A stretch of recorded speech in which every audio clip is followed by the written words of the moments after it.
Qui était Johnny Clegg? What of? Disclaimer. Cette vidéo est réalisée uniquement dans un but éducatif, culturel et informatif. Elle a pour objectif de partager des connaissances historiques et de rendre hommage aux personnalités comme Johnny Clegg qui ont marqué notre histoire. Les images et extraits utilisés le sont dans le respect du droit de citation et sans aucune intention de nuire. Voici l'histoire d'un homme blanc qui dansait, chantait et vivait comme un Zoulou. Un artiste qui a défié l'apartheid non pas avec des armes, mais avec sa guitare, ses mots et son cœur. Voici Johnny Clegg, le Zoulou blanc, symbole de courage, de résistance et d'unité. Son enfance et sa jeunesse. Johnny Clegg est né en 1953, à Backup, en Angleterre. Il n'avait que 6 ans quand sa mère, chanteuse et danseuse, décide de s'installer en Afrique du Sud. Dans ce pays divisé par la ségrégation raciale, Johnny découvre très jeune la dure réalité de l'apartheid. Mais au lieu de rejeter l'autre, il est fasciné par la culture zoulou, ses chants, ses danses, sa langue, et surtout, sa philosophie de vie. Alors qu'il n'est qu'un adolescent, il rencontre Sipho Mashonou, un musicien zoulou. De cette amitié improbable naît un lien fort, fondé sur la musique, la curiosité et le respect mutuel. Juluka, la naissance de la résistance. Dans les années 1970, Johnny et Sipho fondent un groupe. Juluka, ce qui signifie « la sueur » en zoulou. Un nom symbolique pour 2 hommes qui travaillent dur pour briser les murs invisibles de la peur et de la haine. Juluka n'est pas un groupe comme les autres. C'est une révolution musicale. Leur style fusionne le rock occidental et les rythmes zoulous. Leurs paroles parlent d'amour, de fierté, d'égalité et de liberté. Mais leur existence même est un défi. À cette époque, un groupe mixte est illégal. Johnny Clegg et ses compagnons sont arrêtés, harcelés et parfois bannis des radios.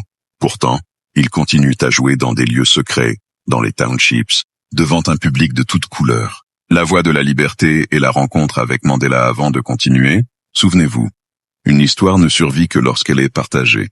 Votre soutien est essentiel pour faire vivre cette mémoire de John Clegg. Alors abonnez-vous, partagez cette vidéo, et ensemble, faisons briller la lumière du savoir à travers l'Afrique et le monde. Explorez notre page et découvrez aussi d'autres grandes figures de l'Afrique et du monde. La rencontre avec Nelson Mandela. Dans les années 1980, Johnny Clegg fonde un nouveau groupe, Savuka. Leur musique, mélange de rock, de rythmes africains et de chants zoulous, traverse les frontières et fait vibrer le monde.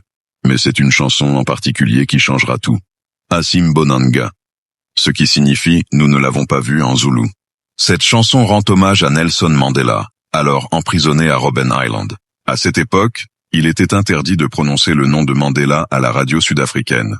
Mais Johnny Clegg ose. Il chante pour celui que le monde attend. Pour cet homme enfermé depuis des décennies. Asimbonanga, Asimbonang ou Mandela Thina. Nous ne l'avons pas vu, Nelson Mandela. Cette chanson devient un hymne mondial de liberté.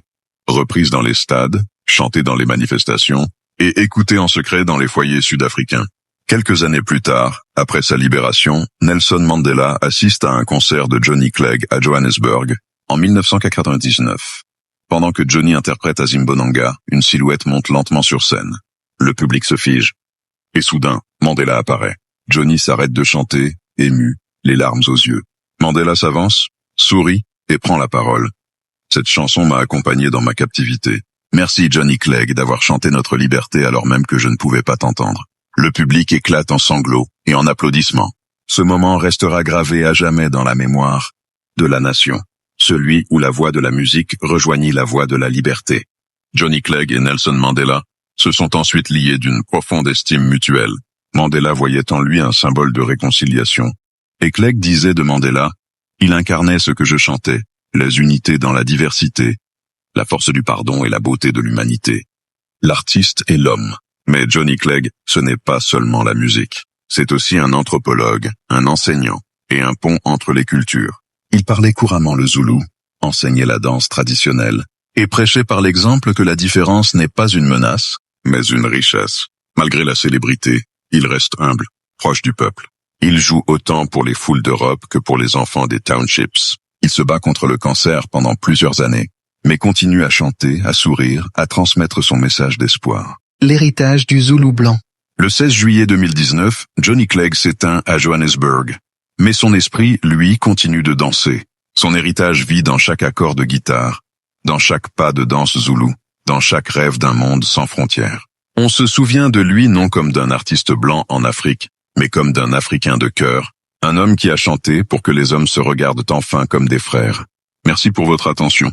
N'oubliez pas de vous abonner, de liker et de partager cette mémoire de Johnny Clegg. Ensemble, faisons vivre la voix de ceux qui ont osé croire en l'unité, et gardons vivante la flamme de la liberté à travers l'Afrique et le monde. Enfin, n'oubliez pas d'explorer notre page pour découvrir aussi des autres grandes figures de l'Afrique et du monde.